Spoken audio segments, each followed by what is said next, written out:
Halloween forever.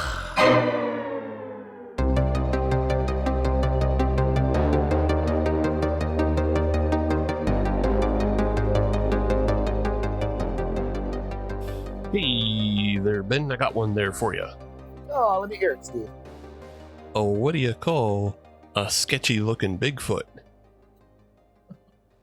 Well, I feel like they all look pretty sketchy. I don't know. What do you call a sketchy-looking Bigfoot? A sasquatch.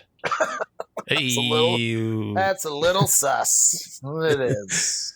welcome everybody to another episode of Halloween is Forever. It's me, Steve. And me, Ben. Bigfoot Benjamin's back. Yes, we've got Bigfoot Ben in the house. He's not specifically Bigfoot Ben for this episode. He's not Big Top Ben because we're not talking about clowns. I am back to my roots. I am back to what I am comfortable with. This is my wheelhouse. Not as much as my wheelhouse as I thought it was going to be, but yeah, me either. And we'll talk about that. Yeah. But yeah, he's Bigfoot Ben. He's not Big Top Ben. He's not Big Queen Ben. He's Bigfoot Ben because we're talking about a film that just came out last month called Found Footage. Yeah. It came out at the end of June. So it's on all the major streamers of Prime, Apple, and YouTube. Yeah. I have a feeling it'll wind up on Shudder sooner than later. But yeah, it's called Found Footage: The Making of the Patterson Project. And I picked it because I thought, hey, Brian's going on vacation. Well, let's have Ben on. We'll talk a Bigfoot movie. And then we kind of sort of didn't get a Bigfoot movie. You sent me it. I had heard about it on some podcasts, but not too much, which later now makes much more sense to me. Just saw the little screenshot that you sent me, and I'm like, oh, this looks great. I brushed up on all my Patterson-Gimlin film facts, and I was ready to defend it. And this movie ended up being very little about Bigfoot. Very little. Yeah. So originally when I saw it, and this is just my own dumb, I didn't read. I thought this was a film that was going to be like a comedy, comedy of errors making of that original 1970s footage. And just even from the cover of the film, the photo that I sent you, like the lead actor in this film kind of looks like he's from the 70s. He has what you actually learn is more of a hipster vibe about him, but he has the big hair. Big curly hair and big 1970s serial killer glasses. Yes. So I was like, this is probably about the making of that footage. And it's not. There is a movie out there right now, just like you described. I haven't seen it, but I know it exists, and I've heard people talk about that movie, and that's what I thought this was going to be. This is not it. No. Yeah. So it's not what I thought it was, and then upon further watching the movie, it turns into something completely different. Very different genre, very different. It was a lot of fun. I still loved it. I think we can both agree that it's a very fun movie, but don't go into this movie thinking it's all about Bigfoot, because it's not. No, and I made that mistake, and I got into a little fight with my wife about, hey, sorry, I gotta watch a Bigfoot movie tonight. And immediately she was pissed off because she knows she cannot watch a Bigfoot movie with me. And I tried, but by that point, that bridge had been burned. I tried to stop it. Like, Jen, I really think you would like this. Please try it. There was no coming back. She refused to watch any of it. But and I feel like she missed out because it was really entertaining and funny. Yeah. Poor Jen. I understand her. I understand if she has awareness that she can't watch any Bigfoot films with you. But yeah, this is not a Bigfoot film. She's texting me right now saying, "Shut up! Stop talking about me." Quit it. Yeah. But I don't blame her either. There's some really bad Bigfoot movies out there, and I've watched all of them multiple times, and she's seen enough to know what she's getting into. Yeah. Well, see, you should have. again, because this movie's so new and there isn't much marketing behind it, like I literally found this movie on just like a what's coming soon type website, you know, and I was like, oh yeah, okay, that looks fun. And then, but if you read kind of into the production credits, like it's produced by this group Radio Silence, who like they distro and produce a lot of horror movies nowadays, but like they have ties to like bigger franchises like Scream and Ready or Not. So like you maybe could have sold it to her on that, like, oh no, it's from like the guys who made Ready or Not. You're right. I have to be a little more tactful in my approach next time. But if you don't know that, you know, like, you know, this is like, yeah. It's not your fault. Like, it's not your fault you don't have that ammo in your pocket. The cover art was highly suggestive of just every other Bigfoot movie I've ever seen. You know? Yeah. It had the guy doing the walk with half of a suit on. And that had very little to do with the movie. Yeah. But we'll get into that more. First, we got a couple two-treat things to do at the top of the show, including, what are you drinking on, Ben? Let me say first that I will always, I don't care if we're recording at 6 a.m. on a Monday morning, I am never going to come on this podcast and not be drinking a beer. That is what started me listening to this show in the first place, and I will not be like some of your other guests and drinking tea or drinking water or soda pop. It will always be beer. It'll always be beer. And I am drinking this is an English IPA. It's a collaboration between Old Thunder and Stick City called the Cellarman's Journey. And, I got this at Old Thunder a few days ago, last weekend. And it's an English style IPA. So, and I don't think they're very popular. So I don't have them that often. It tastes great. It's definitely more malt forward of an IPA than I'm used to, and I think that's probably part of the style. But it tastes great. It's all UK hops and UK malts and stuff. This is part 3 of their collaboration.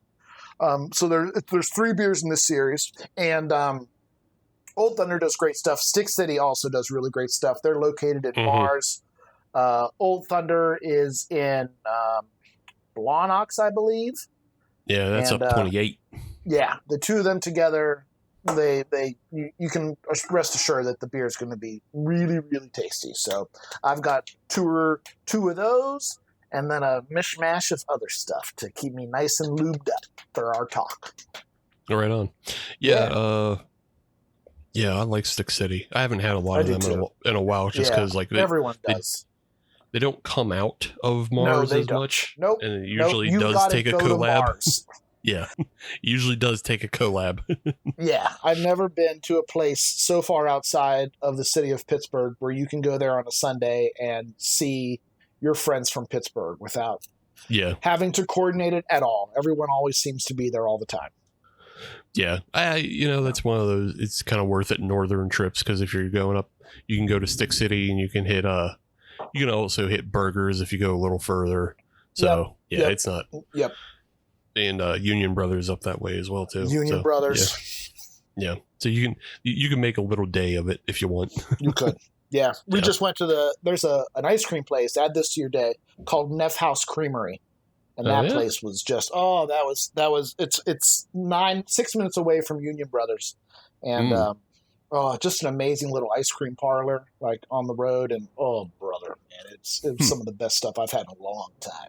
Really good. All right. Well, there you go. House, yeah. Neff House. Interesting. Yep. Yeah. Neff House.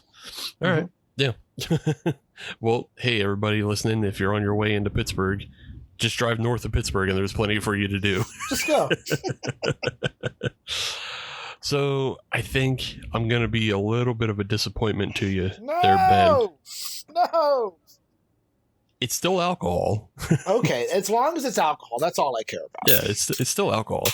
But I was thinking, hey, it's still a little bit of a hot summer day, even though, there's a thunderstorm in the background right now of my audio that I'm not going to be able to edit it out, I don't think. But spooky. just I'm acknowledging it for the audience and for everybody else because I don't think I can pull that out because it's thunder and it just comes. It's not a sound effect. Yeah, it's intermittent. I'm not running this, through another channel. Like, oh, put the thunderstorm in now. But we have from Great Lakes. I was thinking, hey, it's a little bit of a hot summery day. This movie does have a hot summertime camp vibe to it. And so I have from Great Lakes their Rocket Pop hard seltzer. Oh man, Rocket Pop, so hot right now. Yeah, everybody's making that out of a flavor, a flavor out of that. Yeah. Still okay. Not like, I was gonna say I haven't tasted many as good as Abjuration's Rocket Pop. That's still my favorite. Yeah, this ain't there. Yeah, I'll tell you that this ain't there. It tastes like this tastes like citric acid and berry flavor and that kind of LaCroix back end. Oh boy. Yeah, like just whatever that like kind of carbonic acid back end is that you find in regular seltzer. Yeah, this ain't it, man. No, I'll say this ain't it, but I was going for the summer vibes type thing. Yeah, I'm sure they still sold a bunch, and people see that flavor, that color, that shape, and they go for it. I think we made like 50 cases just of that beer a couple weeks ago, and I don't know if there's any left at the brewery. They sold a ton. Yeah, sick. Yeah, I should have gone to Creekside instead of where I went. I just went to Giant Eagle, and I got out mixing six. And I was like, learned. Yep. There was a couple other things that I got in the mix of six that I didn't pull out tonight because I got like it's from Three Floyds. It was like a Spacewalker double IPA. Oh yeah. I was like, hell yeah, I'll get one of those. But now I got to fill up the rest of the six. And I was like, Great Lakes Rocket Pop. Okay, I'll try it.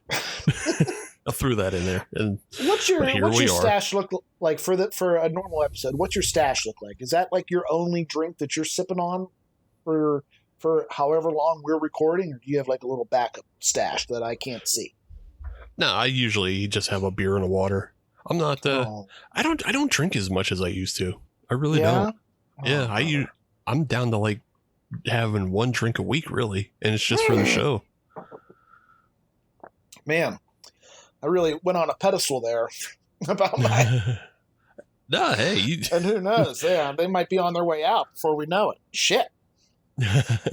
No. Continue to enjoy as much as you want. Like, yeah, I'm not giving it up or anything. It's just I just don't drink like I used to because it doesn't. I don't know. It brings me.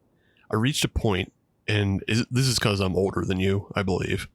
But I reached a point where it no longer is as fun to get fucking blasted because then it got to the point where like I started getting like hungover before I even went to bed and like constantly just would wake up with terrible gas and acid reflux. Okay. And just, it's just like that little window of being drunk and the enjoyment that brings doesn't last. The effect was the math did not work.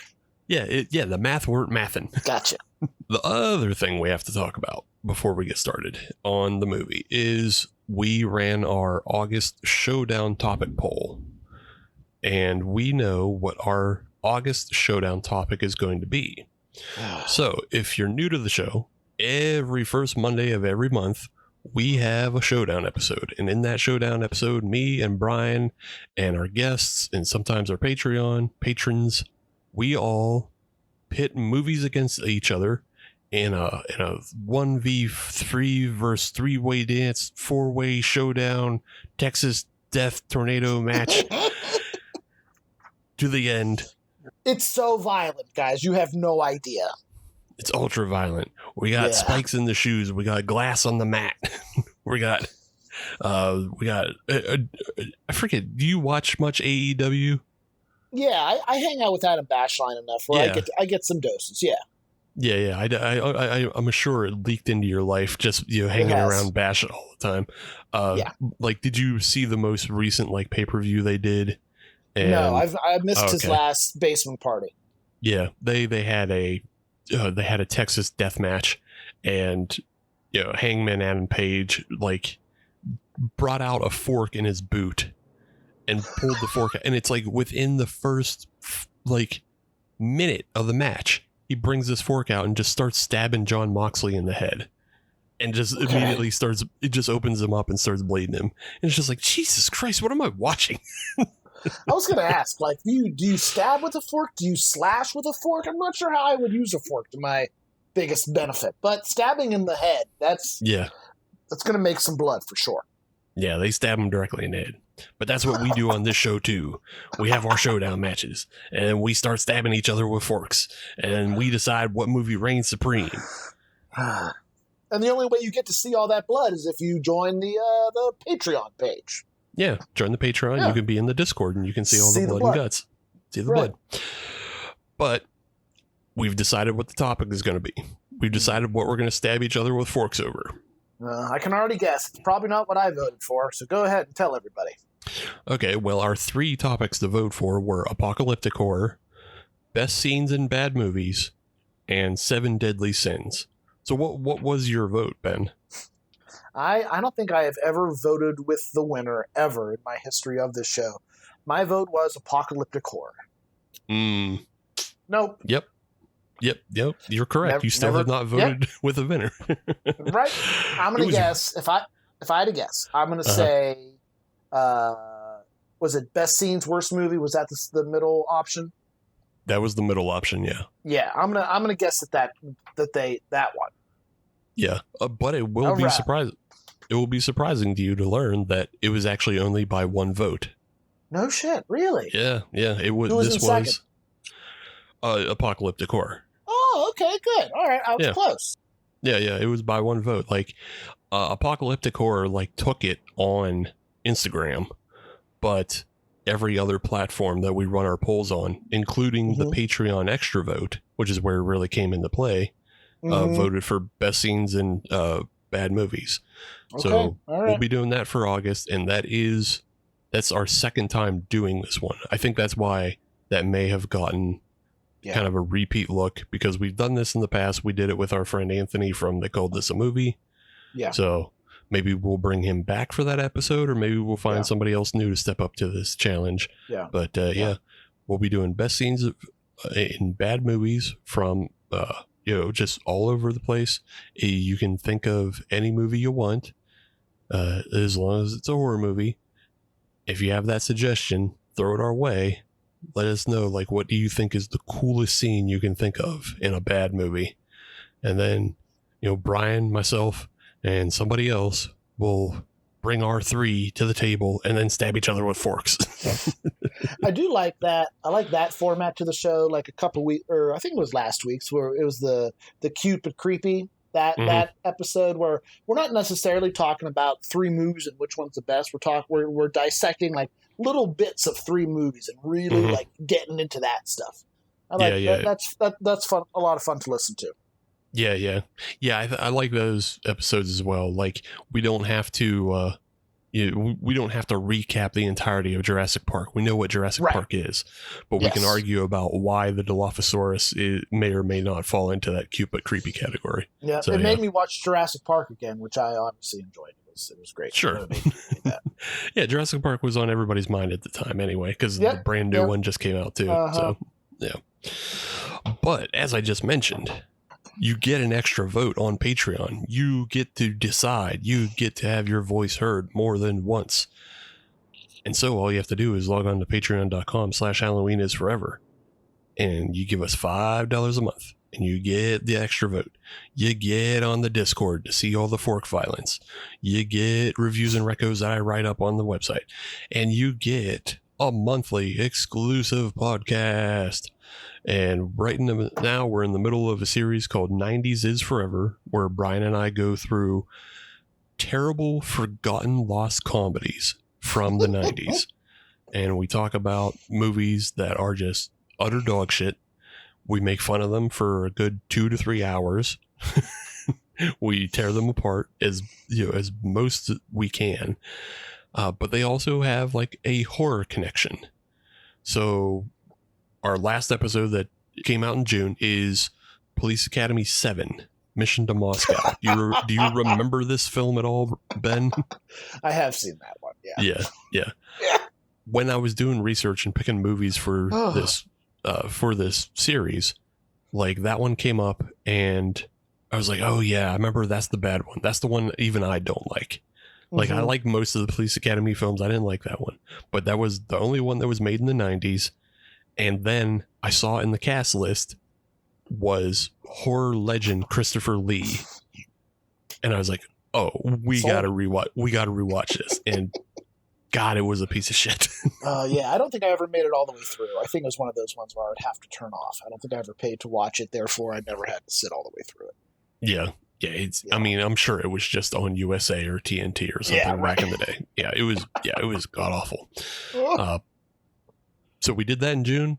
Coming up in July, we'll be doing Meet the Deedles from 1998, starring Paul Walker. Yeah. That's all you need to tell me.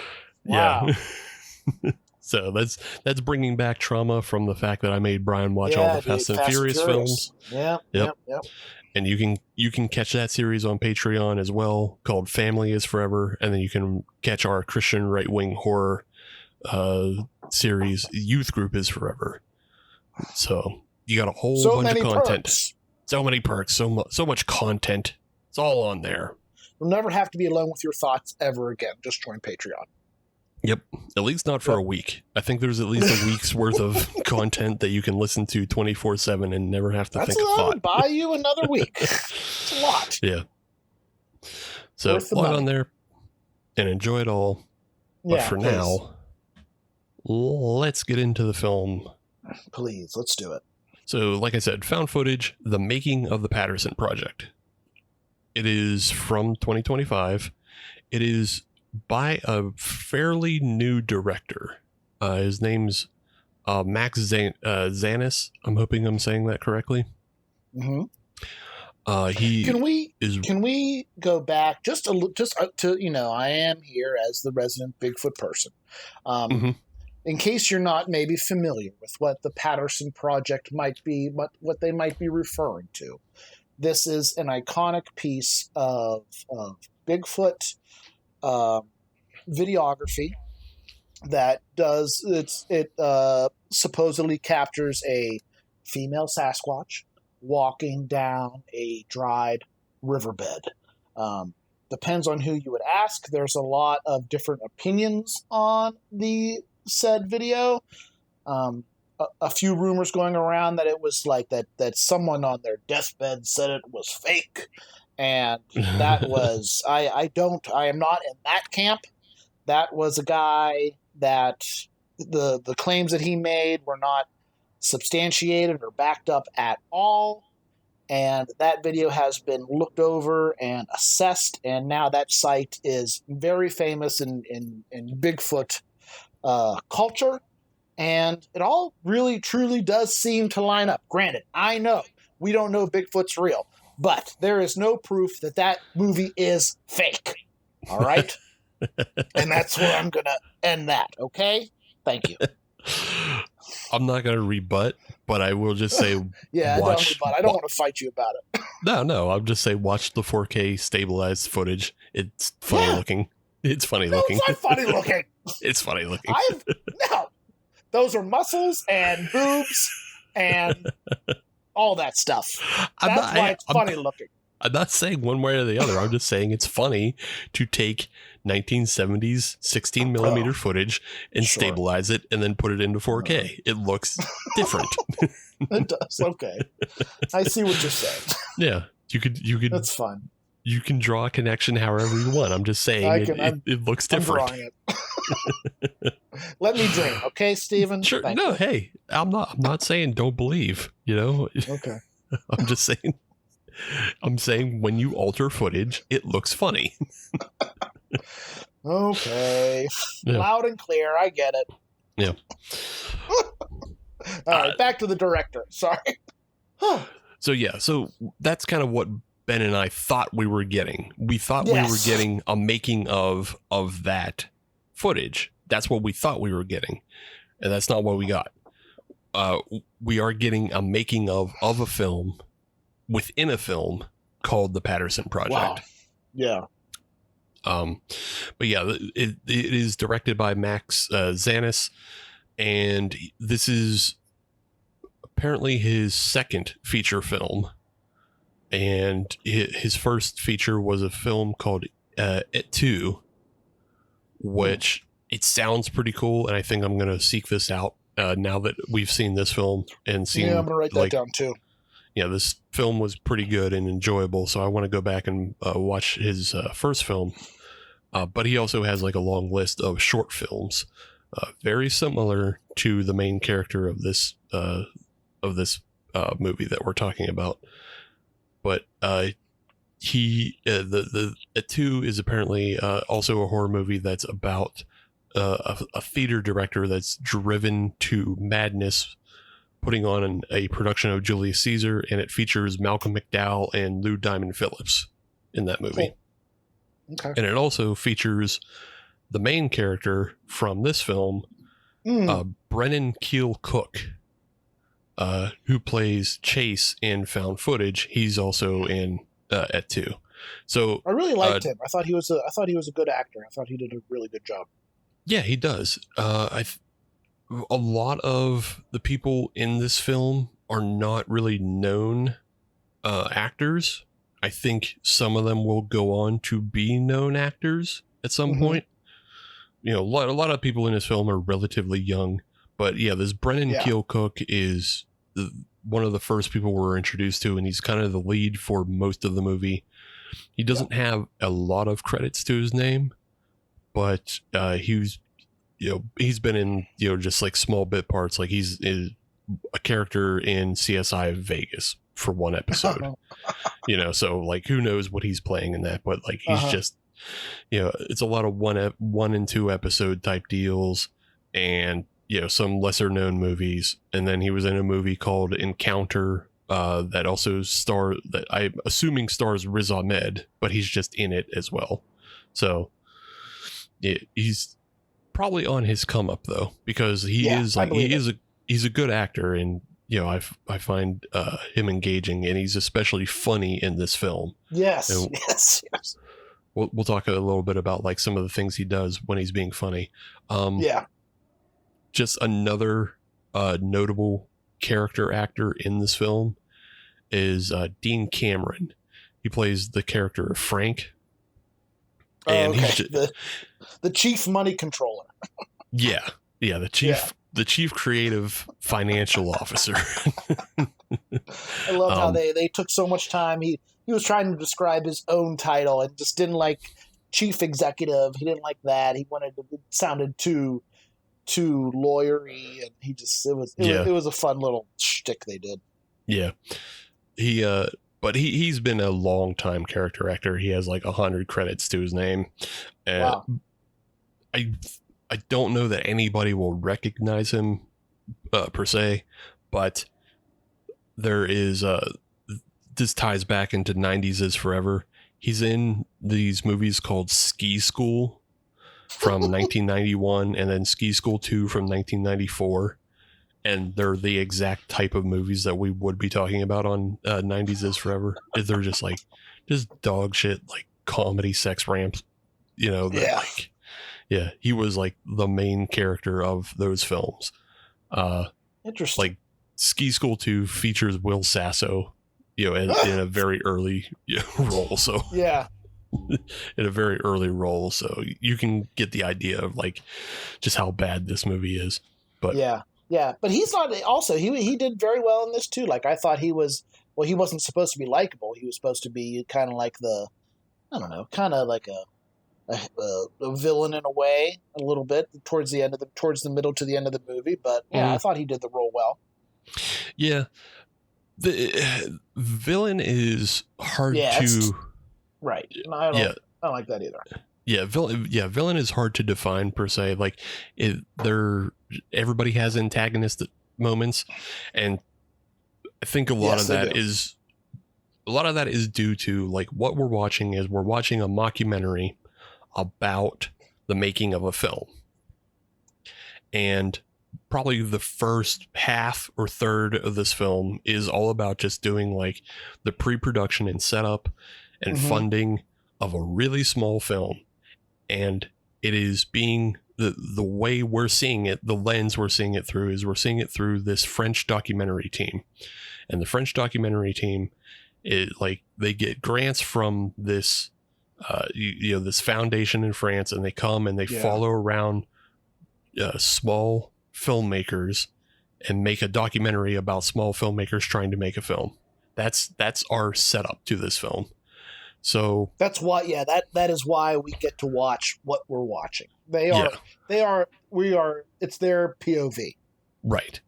Yeah. So this is great because it allows us to be outside of Chase's camera. We're not having to watch like an old, it's not all found footage, but we do get bits of found footage when we see through the POV of what Chase is filming. So the big, thing about this film is it's very much like the Christopher Guest type mockumentaries in which like Spinal Tap, like Best in Show. We get introduced to a lot of characters who are very low on the totem pole of where they think they are in life, but they're grand in their own mind. Oh, wow. Very, because we have, so just to give characterization quickly, like we have Chase, who is this, Southern California aspiring filmmaker, and he has like the first thing we're introduced to, he's giving like this monologue to camera, and even in his monologue, he's like, it's hard to not sound pretentious when you say this. And then he says something very pretentious about how grand he thinks he is. And it's a great joke that doesn't have a punchline right away because we don't know what he's filming, but like all we know is he's a filmmaker, and he says, it's hard for me to not be pretentious when I say this, but I think we're really doing something out here. And then you see what he does, and it's like basic, it's home the most video. Basic. Yeah, right. It's like Blair Witch, but Bigfoot. Yeah. Anybody who's, been a long time listener of this show, like they will probably also know, like the Polonia brothers who make, the space Amityville type shit. That's what our main character Chase makes. Like he thinks he's making, I don't think the Polonia brothers have had any, aspersions as to what they were making. Like they know they're making schlock. Chase is of a higher mind that he thinks he's doing something good, and but he's not. He's making garbage, and that's fine. It's funny. it is, and it clearly was a joke within the movie, because even like you mentioned Frank, the chief money guy, he signed on as he's like an investor. And he signed on because he was just like, he was so impressed with what Chase did for his commercials for his used furniture store. Yeah. And they were terrible. But he couldn't believe how good they were. He's like, man, this guy's got it. I know this is going to be something special. Yeah. So, there is, it's interesting because there is a little bit of a weird give. And something specific about the way the film films the second film. It films it on just like a real dog shit handy cam, like possibly like Super 8 digital camcorder. Like you're talking about like what Chase uses. Or what Chase is using. Yeah. What Chase really bad. Yeah, Chase is using technology that's probably like 15 years out of date, if not more. Like even 20 years out of date at this point is what he's using to film on. Like most people, if you can't afford a prosumer camera, you film on your phone. Like you just use your iPhone, but he's using on purposely dated technology. And I don't know if that was a decision on the filmmaker's part of like, they wanted to get it across that like Chase maybe there was a scene that got cut where Chase was like extolling the virtues of like the Super 8 dead format or something that like nobody uses anymore. Like Chase was nostalgic for like these bad cameras that nobody uses anymore because like they're real pieces of shit. They're not HD. They do I think they're still doing 4:3, but in digital they're lawful. But they make it a big part of the movie too. I mean, it's like how the actors have. I want to save that for a little bit because how they transition from the tryout scene to where everyone is, they're picking their cast to when they actually start filming that's like one of the funniest parts of the movie. So I won't jump ahead too far. Yeah, but I think like they purposely did that so we as the audience can easily differentiate between what Chase is filming and good point. What the documentary is filming. Like that what the mockumentary is being filmed. Not that any of that footage looks bad. It's not like amazing, but it's pretty good. No. It's pretty good. So, but it puts the gulf between the fake movie and then the other fake movie a lot more. So, yeah. But I think maybe there either should have been or there was like a scene with Chase extolling the virtues of this dead format that nobody really uses anymore. Yeah, because that would make sense with his character and how he thought he had a better idea than anybody else could ever possibly conceive. Right. And because one of the other great scenes is like while we're learning about Chase, he like gives us a tour of his bedroom and all the quote movie memorabilia he has. And it is the most dog shit stupid memorabilia, like things you could ever think. The knife that the Joker stuck in the table. It's the knife the Joker stuck in the table. It's the bag from what's the bag American from? Beauty. A bag from American Beauty. The paper clip and a couple other things that Bullseye used in the 2003 Daredevil film. And so it's not even that all of this memorabilia is fucking just stupid, but it's probably all like been duped. Like none of it's real. It's just because what does it take to sell a paper clip? Exactly. Yeah. What does it take to like he's probably been scammed is what it is. Like exactly. So yeah, what does it take to sell a plastic bag? What does it take to sell a paper clip? Just dumb shit. But yeah, Chase starts the film as kind of like this. He's a likable goof that has like big ideas. Yes. So we connect with him and we spend a lot of time with him. And his team likes him. He has a girlfriend that's on. She's on the team. What's the Natalie? It's Natalie, the girlfriend, and then Mitchell Chang. Mitchell, yeah. Mitchell. He describes himself as associate servant. Yeah. But he really believes in what Chase is doing and capable of. But you'll kind of maybe that's not his original. Like that's really maybe not what he thinks. We find that out as the movie goes on, but we won't talk about that yet either. Yeah, it's a real interesting like microcosm of people. Yeah, and a good reflection of the way, small budget like shoestring super small budget films get made, and it usually starts with a charismatic artist in quotes, like Chase. But then, like you said, like Natalie is his girlfriend / first assistant director. So she's just there because it's more like she has that job because she's his girlfriend and she's just willing to support him that way. Mitchell, and I don't know if you caught it, but like they're talking about Chase is talking about how he's like, I think it's really good for filmmakers to build up a kind of a portfolio of short films before they really jump into their first feature. And yeah, that's really, really common among like all filmmakers. Like before you make a feature, you usually make short films or music videos. Makes sense. Yeah. Yeah, that usually just happens. But they show a little bit of a montage of all of these short films that he made, and they have like high-minded titles to them. But like I said before, they're just this really dog shit video, and like the costumes are bad. And in that, you know, one of those movies, like Mitchell is in one of those movies. Like there's a movie. I missed that. I believe it's him, but the montage goes quickly. But like there's a film that they're showcasing called Beaches, and it looks like kind of looks like another film called The Beach, or not The Beach, or is it Blood on the Sand?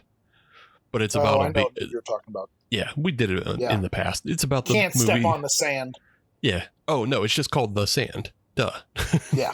Yeah, but this one's called Beaches, and it looks like Mitchell is being eaten by the beach in that little montage.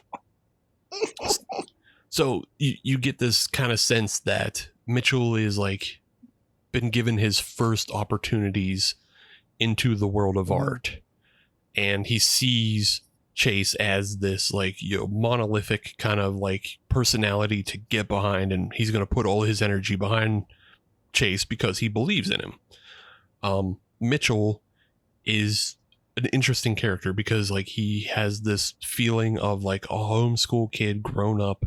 He's, you know, very strictly religious, and he sells like cutting knives door to door as his day job. Right. Yeah. So I loved I think they did a great job of portraying his kind of his awkwardness, where as he's going to do a little vision of him selling his knives, he knocks on a stranger's door to sell Cutco knives, and before she even comes outside, she's like, "For your own safety, just stay away. Just don't come close. For your own safety, don't come close to me." And then he unsheaths his knives. I'm like, oh, no, this little knife spiel. But yeah, sales aren't going to go too well. Yeah, that is a terrible way to start a pitch. Don't come near me. Don't come near me for your own safety. No.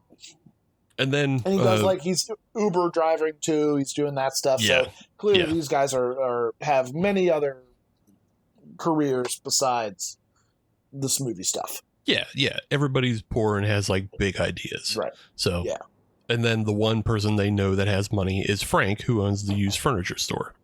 And Frank is a great character as well, because Frank he himself gets, you know, bit by the movie bug and has like these kind of great artistic aspirations, and you see it develop through the film. And you know, as things go on, he does become more of an antagonist, but that's because like the film shoot isn't what he imagined it was going to be, as it is for most people. You know, the very few film sets that I've been on, that I've worked on, I have memories that feel nostalgic, similar to this film. Oh, cool. Of just a lot of high energy happens. A lot of, you know, like elevated emotions happen, especially when things don't go wrong, because you're working at a very quick and protracted pace. You know, you're both working fast, but for 16 hours at a time. You're not sleeping, and you got to get up and do it the very next. So like it's one of the most stressful, you know, times that I can remember is working, but it's also fun and fulfilling. So it's So when things go well, it's elating. People get hyped accordingly. Yes. When things go well, everybody gets hyped accordingly, and you're good to just push on.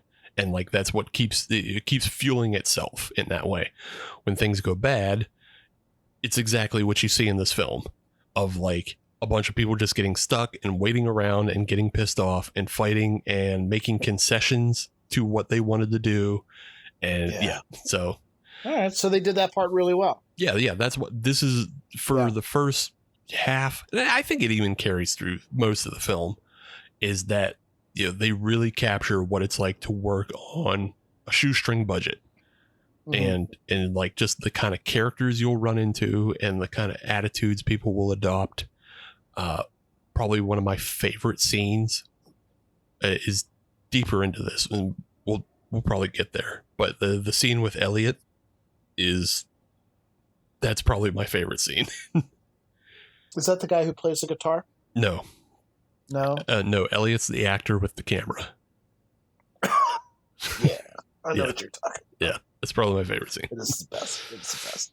Yeah. And let's not forget, I think we're like timeline-wise, I think a good time to just introduce the angel investor, which I thought she was hilarious too. And just the idea of this, what was her? Was it Gladys? Betsy. Making that up. Betsy. Betsy is the angel investor that Frank, that owned the used furniture store, knows somehow. They don't exactly describe it how. But so Frank and Chase go to meet the angel investor for another $10K, which was Frank submitted $10K. Mm-hmm. They needed $10,000 to get their $20K budget. They go to see Betsy, and Betsy is a very old woman in a very opulent, fancy house, so clearly she has money. Frank's advice is don't stare at her wig because she comes down all gussied up and looking really great. She's like in her late 80s, portrayed to look like she's in her late 80s.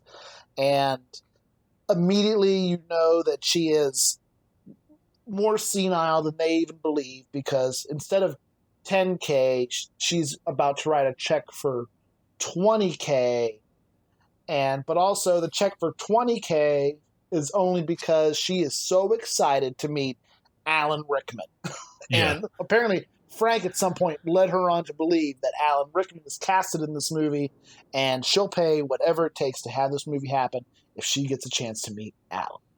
And it's important to note that this movie is taking place in present day. So Alan Rickman has been dead for 9 years. That's great. Great. It is like this kind of scene is like, it's very funny and it's exaggerated, but like, okay, so the character of Frank is very similar to an investor you would find back in the day, like the kind of investor that Ed Wood would go after. Ed Wood would get like just like regular business guys to invest in his movies. He would get like business guys and churches and all kinds of other, just random people that would have money, but like don't know anything about filmmaking. He would just get them to invest in his films. This character of Betsy, I don't know if it's meant to be a direct reference or just kind of a vague reference, but in the book, The Disaster Artist, which is about the making of The Room, there is you learn that Tommy Wiseau has an angel investor that's similar to Betsy, who's just like this very old woman who has no idea like about movies or anything, and he just kind of like, I don't know, manipulates her or trades sexual favors for her. is a possibility. Whatever. Like you're never really sure about the full relationship between Tommy Wiseau and this angel investor, but I think it's very similar to this character of Betsy, of just like an old woman who doesn't know what to do with her millions, and so she just gives it away. She even goes as far as to like the first check that she attempts to write on is just a napkin. Right. Yeah. She has no idea. Yeah. Betsy is fully losing her faculties, and they are taking advantage of this old woman. And Chase hates it, but Chase goes along with it accordingly. Yeah. Because I mean, 20, he is, as he should be, excited about $20,000. Right. Exactly. Yeah. Yeah. Chase is, this is our first look at Chase's other character flaw, is that his willingness to compromise morality. He's willing to figir out a way to make Alan Rickman appear for this old woman so he can make his feature for $20,000, which again, this movie's taking place in 2025, so Alan Rickman is dead and $20,000 is not a lot of money. From there though, we do get that wonderful kind of like audition scene. Oh, I loved it. That was so much fun for me to watch. it is such a good scene of like them doing auditions, and this is also like where you get some of the great reactions from Chase, which is just like Brennan Keel Cook being a good actor. The way he like reacts to all these people coming through the audition. He has like these great big bug eyes when he sees this he's woman. He's so smitten by all of them. Like it's wonderful. Yeah, he's smitten by everybody he sees, but he sees like this one woman who on her way out, she does the Patterson walk, and then probably my favorite part of the whole movie. Did you see that? Did you see that? That was the walk. Just the way he's bug-eyed, like the way his eyes bug out, because he's so excited. He's so hyped by it. And you feel it. Like, you know, Chase is still a likable character at this point. So like his dream is faulty and like stupid, but also you're on board with him because like that's the other thing that those Christopher Guest movies do is like, yeah, these people are fucking nuts. They're wrong, and you would never go down this path with them. Yeah. But like you will in the safety of your own home watching the movie. Yeah. Like you'll go down this path, but like if they ever approached you, you'd be like, no, thank you. No, thank you. I mean, yeah, if you are committed to a project and you're with this guy and you're seeing this level of enthusiasm and his level of commitment at this point in the game, yeah, that would make me feel even better. Like if this guy believes it, this could be really good. Mm-hmm. Yeah. Like that's the thing is Chase totally believes in himself. Mitchell totally believes in Chase. So like that's all you really need to sell it. And like, you know, Natalie's there, she's supportive, but there's maybe a sense that she knows like she's just doing things with her boyfriend. Like this is just how she spends time with Chase. It's not necessarily like her dream or anything. Yeah. They've had a couple little, I think by this point they've maybe mentioned in the movie about a big part of this movie is that it was supposed to be set at her timeshare.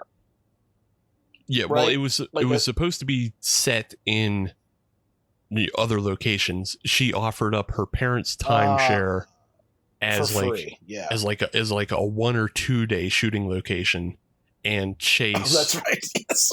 Chase extended it to just being the entire production. So right. Yeah. So she's. And when does Daniel Radcliffe come into this? Is it next or did? I think that already came into it. Because we got to talk about that. Yeah. They go to a casting agency and this woman is. She's kind of portrayed as like being representative of a good. Well, I wouldn't say good casting agency. Not good. No, she's a sleaze. She's a sleaze, and she's great at being a sleaze. The first person that they offer her is she starts it off with Leonardo DiCaprio's flings ex-fling. It's like some third generation of not fling, Leonardo DiCaprio. The last fling. Yeah. Yeah. Like that's the first person. She doesn't even give that woman a name. He just says Leonardo DiCaprio's last fling. So she doesn't have a name. Yep. And then the next person was like, and then I think there may be a person in between, but the person that they get super excited about is Daniel Radcliffe. And they're like, oh my God, really? Seriously? Yeah, he wants to do it? Yeah, he wants to do it. Oh my God. And this is like, and that really sets them off into this avalanche of momentum that like, man, if he signs on, we're in, and he does, like, he agrees to it, he's in. So let's go, guys. This is it. Game time. Yeah. But the casting agent is very specific in being a slime because she says, Danielle. And so it's like just the way she says it, like. Oh, I didn't even catch that. I didn't even like that. It was still a surprise to me when it happened in the movie. Yeah. The way she says it is she says Danielle. And so it's like, hold up. Is that Daniel or is that? Because it could be Daniel, which is what everybody believes. Sure. But I was like, I would have said, hey, hold up, because that sounded exactly like Danielle. Whoa, whoa, whoa, whoa, whoa, whoa, whoa. Yeah. Whoa. Whoa. Uh-huh. So yeah, they get set up with an unseen actor. They make a lot of concessions to allowing Daniel Radcliffe to just come and go as he pleases on their set. Yep, he doesn't do read-throughs. He doesn't do. He just shows up to shoot, and that's it. Yeah, no rehearsals, no cold reads, none of that kind of shit. Doesn't interact with the rest of the cast. He just shows up and goes, according to this casting agent. And then what you find out is she was saying Danielle Radcliffe, and so it's actually just an actress nobody's ever heard of who's actually really difficult to work with because she has all these. Honestly, yeah, all her contingencies made no sense. She's just a jerk. Yeah, she has a bunch of contingencies and she has a lot of big ideas. She, I don't think they play into her being a pain in the ass enough. I know. I wish they would have too. You're right. Just because, like, we get set up that she's gonna be a real, she had all these superstar level demands, but then I don't know. She just shows up and does her job. She shows up kind of cheery and she's actually not that bad. I mean, they really never have to redirect her. They kind of just applaud her as she goes along because versus everyone else, she does a pretty good job. Yeah. So she's fine. Everybody seems happy with her work. She shows up day one of filming, and another thing you see in day one of filming is that this is when they moved into the timeshare. So Danielle, Chase's girlfriend, is already super nervous because she doesn't even know if anyone else from this timeshare is going to be there. So she's relieved to see that no one else is there, no one else is sharing it at this moment. So that's great. They go in, everything's fine, and they're moving stuff in. And you do get a little glimpse of, I think they go into the basement. And the basement's got a weird room. No one really pays much attention to it. But on the floor, you can see there's some sort of pentagram with written in sand. Yeah. And they still don't care. They end up using that for storage, and they just go on with filming. Yeah, this film is like a comedy that doesn't recognize that it's in trouble, which is it's kind of interesting because I can't think off the top of my head another film that kind of follows this progression of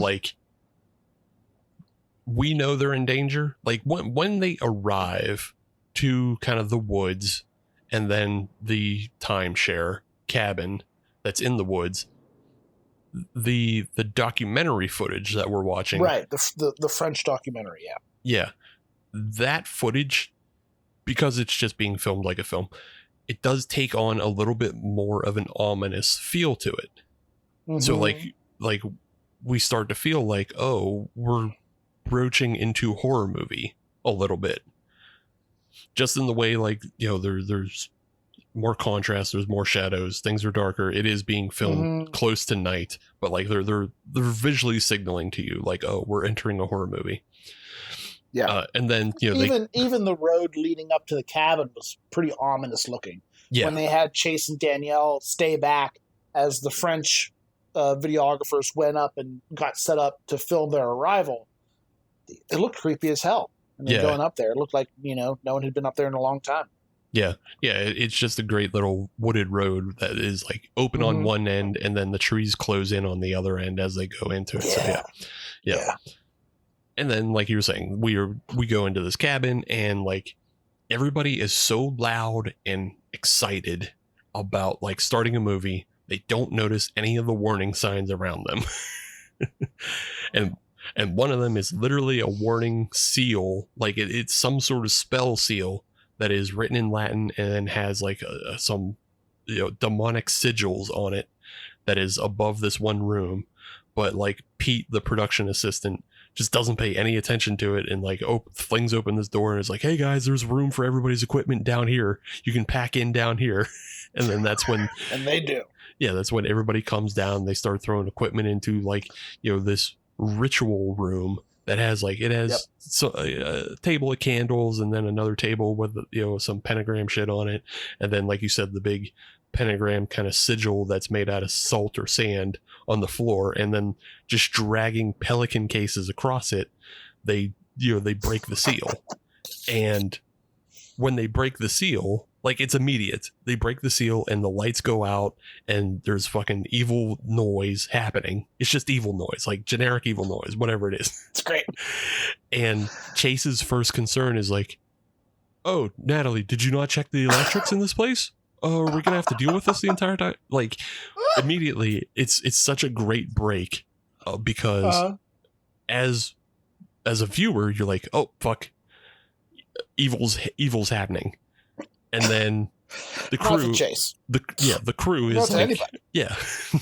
It does take a turn into, it's a bit more, now it starts to become funny. Like, this is the first time in the movie where it looks like you're actually going to be watching a mockumentary of a video being made. But now you can tell, okay, these guys are going to be blissfully unaware of what's going on around them, and it's gonna start to get really entertaining. Yeah, like it's been pretty funny up to this point, and you're just kind of watching the pre-production as you're getting introduced to all the characters. So like that's a great way to like introduce characters, in that, you know, you don't necessarily spend a whole lot of time with them, but you also do get like little glimpses into their life, and you get just like the other business that they're up to. So like they're always doing something as they're building up to the first day of production.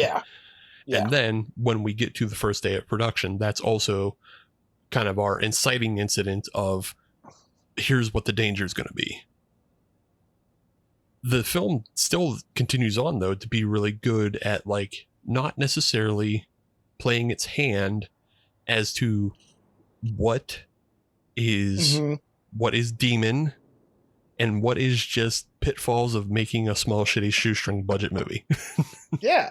Because like I realized in hindsight, much more of that was demon than I even realized. Like I granted, I'm not that good at paying attention to these movies, but yeah, now thinking of it, fuck, that so much of that was demon, and I just thought it was just mishap. Yeah, well, yeah, because there are some things that just are mishap. You know, like the whole episode with Elliot. Which we can talk about now, because Elliot is like in the first day of filming, and it's like one of the first things that happens to them is they are filming a scene inside of a car, and you know, this film is supposed to be a found footage film like Blair Witch Project. You know, they even make a Blair Witch reference at the end of the film, but they have the actors in the car, and they have Danielle Radcliffe, and they have Elliot, another actor, and then they have their third actor in the back seat. And Elliot is supposed to be filming with this shitty handycam, and he doesn't know that. Like the whole time. Yeah. He had no idea. It's such a great progression of a scene, because it goes from Elliot not knowing that he should have been filming because he thought the French crew that was filming the film that he was in. I never realized that. Oh, that's even better. Yeah. He thought the documentary team was filming the movie that he was in. I love how they, as they're talking about this after the fact, they said like, he tricked us, because like in his audition, like he kind of just jokingly held a camera, like he was like, he knew what he exactly was doing, but he just happened to do it. He had no idea. Yeah, he, like his act out like isn't amazing, but it's still it still was enough to trick them as to thinking like, oh yeah, he knows how to hold a camera. He's doing a little act out that he knows how to hold a camera. Yeah. He's never held a camera before. Never held a camera before. He ends up being like the most inept person ever when it comes to holding a camera. Yeah. And there's a part where he's just like, they tried and work him through it a little bit, and they cut a whole bunch of times, and then they try and set him free again, and he's like, oh yeah, then I just figured out that my finger can do zoom. I just thought I'd add my own little creative flair to these shots. Yeah, that's no, you can't. That's what's so great about the progression of that scene is that it literally starts with him not knowing how to hold a camera at all and progresses to the point to where he thinks he can have artistic input on the way that he holds a camera. And it's all within like 10, 15 minutes. Like, yeah, it's great. That's so fucking funny that he just he just immediately gets a big head about himself. Yeah. So please describe their solution to this, because I think you would do a better job. Their solution. How do they fix this problem? Their solution to Elliot not knowing how to hold the camera is Chase takes him aside, and then Chase just kind of he mimics emotion to him, and so Elliot understands. And then we're back inside the car, and Elliot is sitting on top of Chase, and Chase is the arms reaching out from behind Elliot, and he's directing and moving the camera as Elliot's arms, but Elliot also has to still be in the car, and it's so fucking funny because you see this is where you start to see more from the POV of that camera, and so you're seeing the film that they're making, and he turns the camera in to record Elliot, because he's like establishing his actors in this scene. Right. In his fake Patterson Project movie, he's establishing his actors, so you know who they are. And so you see, who Danielle is, and you see who the girl in the back is, and you see who Elliot is. But when he turns the camera back on Elliot, you can see Chase's head poking up from behind one of his shoulders because he's holding the fucking on camera. His lap in a car seat. Yeah. It is. Yeah. It's great. It's so fucking funny. I laughed my fucking balls off at that part. Good. Yeah, I did too. That part was great. And they continue that shtick. They do it in the car. There's other parts of the movie where they if they're having to go upstairs, Chase will be holding the camera in front of Elliot. But if he has to look at someone behind Elliot immediately has to duck down to the ground as Chase pans to the back and then goes back forward again. But Chase has to shadow him the entire time, so Chase's voice can be picked up on the camera, essentially. It was fun. Yeah, it's a wonderful gag that they set up. Going forward, there are more things, and I think it wasn't until they got catering one day, and the catering shows up, and it's just all full of maggots, and it's moldy, and it's rotten. And I was like, oh wait, that's not their buffoonery. That's not what they did. That is the demon.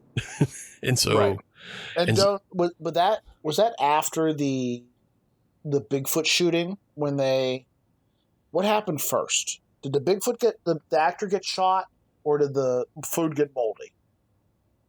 For some reason, I feel like the moldy was first. Okay. But it may have happened the other way around. Yeah, it's whatever. Yeah, because they are both examples. We learned that they're both examples of this demon influencing things.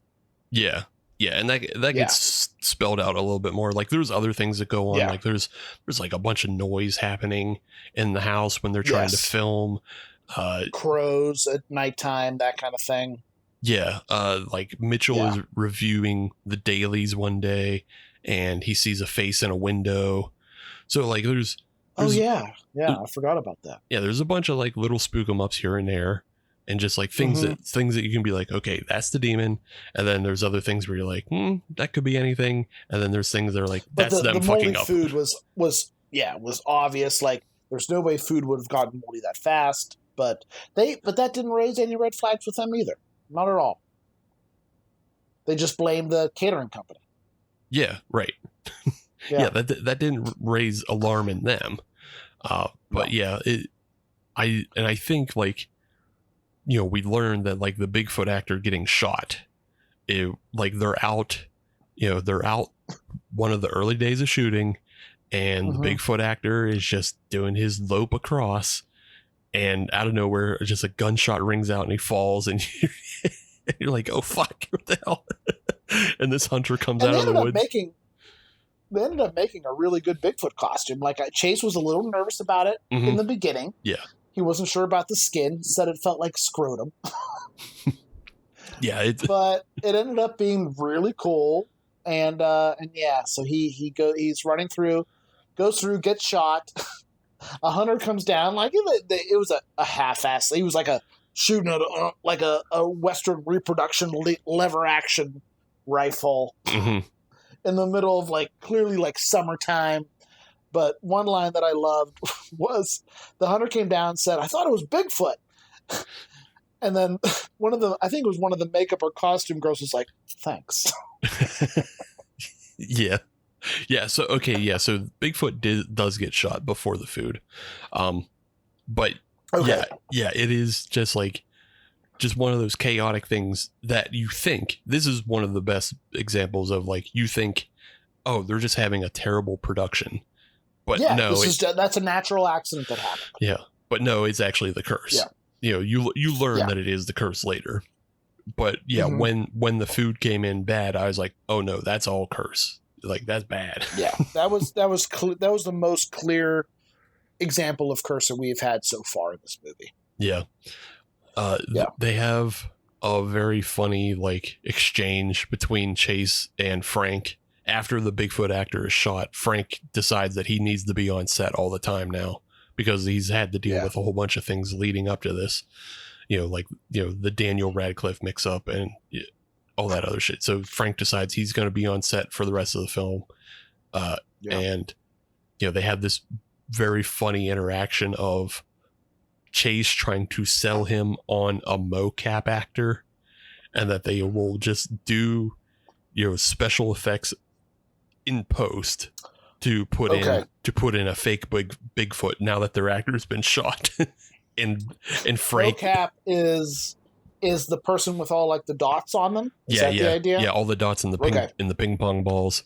So like they were he was trying to pitch Frank an effect that probably would have cost double their budget to even do it like buddy. Even somewhat passable, maybe. Yeah. Like, okay, remember that Bigfoot movie that we did last time you were on? There's been a few. It was the one. Not the one I suggested. No, not the one you suggested. We haven't got to that one yet, but we can get to that one. No, the one where we were talking with the director. I was referring to Bigfoot Goes to Hell. You want to talk about Bigfoot Goes to Hell? Not Bigfoot Goes to Hell. No, not at all. Fine. I think though that had Chase gone the mocap route, that's what his Bigfoot would have wound up looking like. Bigfoot Goes to Hell Bigfoot. I was gonna say, like the Bigfoot that the Bigfoot movie we talked about last, with that we talked with the director that was from the Pacific Northwest. Oh yeah. And like he did all of his big feet of death or something like that. Feet of death is what. Feet of death. Feet of death. That was it. Yeah, he was previously like a CGI artist who did like CGI and all that special effects. So like his Bigfoot that is CGI in his film is pretty decent. And it was pretty good. Even still, I think he said something like that film. Didn't he say that film cost like $100,000 to $150,000, something like that? Yep. Yeah. Yep. And that's with him knowing how to do it. So Chase had no idea. Yeah, Chase was. It's hard to tell if Chase was blowing smoke up Frank's ass or not at that point, but it was just definitely. That's a good point. Yeah, I never thought of it from that perspective. Chase maybe did know what he was talking about, but just didn't give a shit. Yeah, because he does tell Frank straight up. He's like, Frank, I don't have time to explain to you filmmaking 101. And Frank's like, I don't have time to learn filmmaking 101. So let's just do it. Like, they're just arguing over how to get this production done. Yeah. It's very funny. And this is like Frank Frank really takes a turn now, and he really becomes this is where you're kind of made to not like him a little bit. He becomes a bit of a jerk now. Yeah. Like he becomes an asshole, and he's not trying to destroy the production or anything. He's just no. He's just obviously like a guy who just like is like, I threw money at something and it's not what I thought it was going to be. He's clearly frustrated.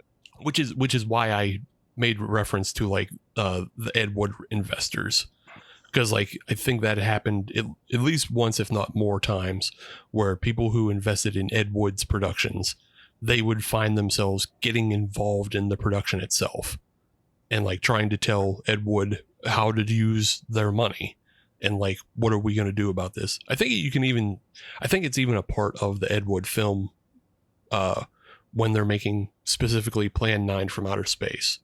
The investor of that film is very like hands-on. So yeah, just can't blame him. Yeah. But I believe that's the character they are trying to portray with Frank in this film. It's just like I bet they are. Yeah. I don't think any of these references to the references that you're coming up with, I bet that was the intended reason. Yeah. I feel like these guys had a reason for everything. Yeah, and I think just like Ed Wood's like the most specific one I can come up with, but like I'm sure you can find this happens like all the time. I was just like, you just find somebody who wants to get more involved in filmmaking, and like they hate whatever dumb job they're doing, and so they want to become somebody. They want to become a big producer. Yep. Moving forward, we get introduced to these two characters who. Oh man, these guys were the best. We didn't get to see them for very long. No, they're in for one scene, and they're in for one scene only to just inform the crew that they're in danger. Like they're the last signpost before things go really bad. But they come under the preface of being other owners of the timeshare. So they kind of just drive up. And they're like, oh, Danielle, whose parents own this timeshare, panics. Natalie. She panics. Oh, shit. Damn it. Goes and just introduces herself accordingly and, sorry for the mix-up. Those guys don't care at all about the mix-up. All they care about is if anything has been moved and has the oubliette been disturbed? Yeah. Yes. And they're pretty unsure of what that even means. They have no idea. None. Yeah. Which is funny. And they're like these great, like these really eclectic looking characters. One guy has a big, beautiful fro, and the other woman is just, I don't know. It's a great duo of people. Yeah. This is Bert and Janice are the characters' names, and they are, they're obviously part of some sort of cult that Natalie's parents are also a part of. Yes. And there's no, like, it's never really clear as to what they were doing, but they were obviously doing cult shit. And Janice has a book of demonology that explains what the ritual is when it occurs here. Mm-hmm. And so she hands it off to Pete, the ignored production assistant. Which is like the word. Pete has been ignored time and time again, so when you see her give him the book, it's like, oh, don't give it to Pete. She goes downstairs before she gives the books to Pete. She goes downstairs and sees like what they've been using. They've used their little altar as storage. She comes up and she's just like, she is really, really upset. So you're led to believe that something terrible is happening now. And the man in the relationship comforts her, takes her in her arms, and says, just focus on the bolo. And he's referring to his bolo tie. Yeah, just focus on the bolo. Yeah, They really do like steal just the scene. Like for only being in this scene, they steal it because they go like they're obviously cult members. But then like they're doing this new age fucking SoCal breathing technique as she gets upset. It's so hard to describe. Yeah. Right. It's just like, ugh. It's just like they're still eye-rollingly obnoxious. And then like Natalie's parents are involved with them, and you're just like, ugh. I guess that's another question. Natalie seems pretty oblivious to all the cult shit. Yeah, I believe she is. So yeah, I don't think her hesitancy to use this location may like. Oh man, yeah. You always ask way better questions than I ever think of. So maybe that was part of it. Yeah, sure. But I mean, because she seems so oblivious to it otherwise, like maybe she truly thought that they were just coming here to spend the weekend, and they would have been offended because there's 6 other people in their timeshare right now. Yeah, I think there's probably a thing of like, her parents have always told her don't ever go there. Yeah, like that's probably it. Like she's probably asked to use it in the past as just like vacation, or like, no, you can't use it. And she's like, okay, fuck, Jesus. Okay, fine, sorry, didn't mean to. All right. So I think that's probably what it amounts to. Is just like Natalie was told to never go there, because she's pretty reserved herself. She's very similar to Mitchell in the way that like she's awkward and like reserved, and just also pliable. As we see throughout the film, like she's very pliable to Chase's wishes and his demands, and just lets things happen, even though she knows better. So So they come and drop off the book, and no one really in the house is taking them seriously at this point. And I believe they leave. And I think it's later that day where the what's his name? Oh, Winston.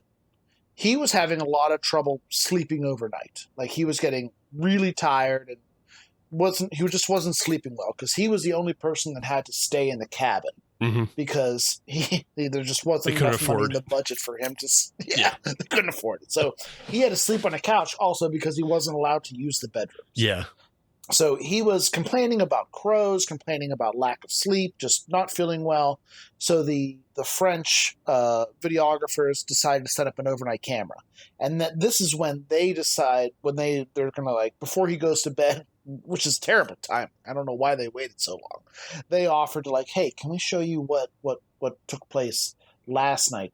And we get this great montage of him clearly being possessed by a demon of some kind. Right. Like he is pacing, he is screaming, he is talking in different tongues. It's heavy stuff. Yeah, it's pretty fantastic. Like you see this, very religious character just get taken over, by a demon. And then like, this is where you're fully into like, oh, this is like, it's a horror. We're going into a horror movie. Yep. Yep. Fun times are pretty much over now. And get ready, because what happens next is like we learn, there's a progression to this, but what happens next is a full-on possession, but not of Mitchell, because he decides to leave the cabin and begins sleeping in Natalie's room at the motel. Instead, we've been teased this setup that has been coming, and it is that Betsy has been wanting to meet Alan Rickman, and they spent time casting a fake Alan Rickman. And now just for this purpose. I forgot. And now today's the day for Betsy to arrive on set, and she's going to meet Alan Rickman. And so they have this character who has to they have this character actor, and he looks not very much like Alan Rickman at all. Nothing. No, not at all. Terrible. And his impression is pretty bad. Yeah. But, you know, Betsy also tried to pass off a napkin as a check. So, right. Yeah. So they're pretty optimistic, and they've got a big supportive crowd there in the cabin, and I kind of bought along with it, man. I think like if everyone reacts accordingly and cheers and applauds when they are supposed to, Betsy could probably buy it. She would probably be into it. Yeah. Yeah. And so the whole thing is like they have this actor come out and he's supposed to be playing a character in the movie, Uncle Ben. And so they're like, oh yeah, they're like, okay, when this camera is on, when this camera's on, you're Uncle Ben, but when this camera's off, you're Alan. It's like, so you're playing Alan, and anytime you're on set, you're Alan Rickman. So you're playing Alan Rickman from now on, but when that camera is on, you're Uncle Ben. You're Ben. It's great. It's great. But in this time that they're trying to explain this concept to the actor, that's when Betsy gets possessed, and she gets full on, you know, just total exorcist possession. And she like, it's actually more similar to Evil Dead possession, really. Just like, right. And you hear little cues of it before they even go up there. Like, I feel like there was a hoof, the sound of like hoofs on the floor or something. Yeah. So kind of like pitter patter of like weird steps, and like people don't even, I don't know. I forget how they dismissed it, but they did. It didn't even matter. Yeah, no, they dismissed it by saying, "Oh, she's so excited to meet you." She's 89 years old. Yeah, she's like tap dancing. Yeah, she's like an 82-year-old woman. She's so excited to meet you, and it sounds like a fucking, you know, goat is running rampant up in this bedroom. Yes. Yeah. Yes. It sounds like a goat got the fucking zoomies in a bedroom, but no, it's an 82-year-old woman. Yeah, no, sorry, bud. But yeah, oh God, we have these scenes with possessed Betsy. Yeah, we have these scenes with possessed Betsy, and like she's just being like incredibly inappropriate, disgusting. She looks a lot different too. Like you can tell, like she is. I don't know. Maybe was there like some CGI in her face, or was she younger in the beginning and then they made her look a little younger now? So she looked different to me. Yeah, she's like, they definitely do like a lot of makeup effects. I think the only maybe kind of like, you know, CGI effects or VFX that they do for her is when like she actually just tackles, you know, Alan to the ground and is on top of him and then screaming. And like I think they do like a little bit of a VFX like face elongation. Right. Yeah, that's right. I do remember that. Yeah, but like, yeah, they definitely. So the actress playing Betsy is an actress by the name of Suzanne Ford, and like she's a little bit older, but she's not in her 80s. So like they do have to do like a little bit of age up makeup to make her in her 80s, but then they do further makeup to make her look possessed, and then possessed. Got it. Yeah, but yeah, her demeanor, and like she turns into, you know, the Evil Dead or, you know, exorcist type possession victim because she is just so inappropriate and gross. Yeah. And it was kind of like, as I'm watching the movie, it's kind of a relief that she is possessed and she doesn't really like the pressure of this guy portraying Alan Rickman is gone. Yeah. Yeah. Well, he doesn't know that. He doesn't know that. He doesn't know that at all. He just thinks he's getting assaulted by an old lady. Yeah. Yeah. And then, it goes not too awfully strange. I mean, it's strange, but kind of within reason. Mm-hmm. And then it's when she wants to end the night with a kiss and thinks it's going to be like a polite little 80-year-old peck. And that's when she comes alive, as you will, and jumps on him, pins him to the floor, well, makes out with him aggressively first, and then pushes him down, gets on top. And then you see like the effects come up and her face gets elongated, and I think her voice changes. It gets deeper and darker. And then you know something is very, very wrong. Yeah. Like the entire time she's speaking, like you get little clips of like vocal doubling and everything. Yes. Yeah, but they kind of did that. They've done that a lot throughout the movie, which mm-hmm. was kind of fun. Mm-hmm. Yeah. So it's like a thing that like you could clue in on if you're a part of that production, but they are so fucking tunnel visioned in getting the movie done that they're still ignoring all the signs of like, hey, you are in grave danger. And that even carries to our kind of big like breakup scene of Natalie has gotten a hold of the book. Like somebody finally listened to Pete, and Natalie has taken hold of the demonology book, and she's read through it, and she's trying to convince Chase and Frank, like, we're in big trouble. And this is it. This is all following the formula of us not doing well. Yeah.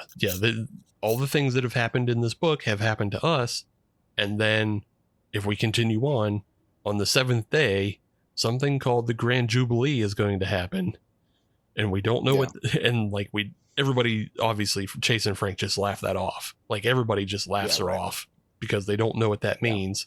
It just says the Grand Jubilee, and it's like that was probably like the ultimate goal of the of those previous characters we saw. The worshippers of this demon. Like they all want to be a part of the Grand Jubilee, not knowing that it's a fucking terrible thing to be a part of. Right. Yeah, and she says no one knows how it goes because no one ever survives to talk about it. Right. You're dead. Yeah. So, and I don't want to forget that also there's a great little scene of what's his name? Mitchell cleaning up poop off the top of the toilet because Betsy shit everywhere. Oh yeah. Yeah, it's just one of the aftermaths is, and just the further degradation of this character of Mitchell is like, Betsy dropped turds on the lid of the toilet, and now like he has to clean it up. The whole thing of this film is about Mitchell taking one for the team. So like he's the one that has to sleep on the couch. He's the one that's cleaning poop off the top of the toilet. Right. He's always just getting battered and beaten down by the production and by his own willingness to let people walk over him. Yeah.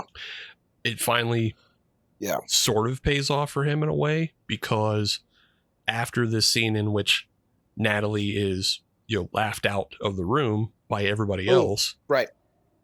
She decides like that's it. Like that's her breaking point. That's her final straw. She breaks it off with Chase and just grabs up, because he's been super dismissive of her this entire time. Right. He has wanted to hear nothing that she's said. She's been trying to suggest this for a long time now, but he will not listen to a word she has to say. Yeah, and like that's the continuous arc that we've seen with Chase, that we've seen that he is a character that is willing to compromise everything to get his movie made, and is also just been dismissive of her. Like, the dismissiveness of Natalie started when he didn't even listen to her about using the location, not using that location for the entire shoot. He dismissed her that way. But now it's butting up against the fact that like Natalie now believes they are in mortal danger, but they are on the last day of production, and Chase isn't going to let that get in his way. So nope. And he's not. And Frank is there as well, and so Frank is backing Chase and prodding him to finish the damn movie. So like that's where we wind up at all costs. Finish the movie. Doesn't matter what it takes. Yeah. And when you only have a few people on set who are believing, and that's Pete and Natalie are the only ones who believe, and Mitchell is on board. Probably, I would say Mitchell believes as well, because he had seen the footage of him being possessed, but also there's been a subplot of Mitchell is in love with Natalie, but has no way, like he would never betray Chase to take her away from him or anything like that.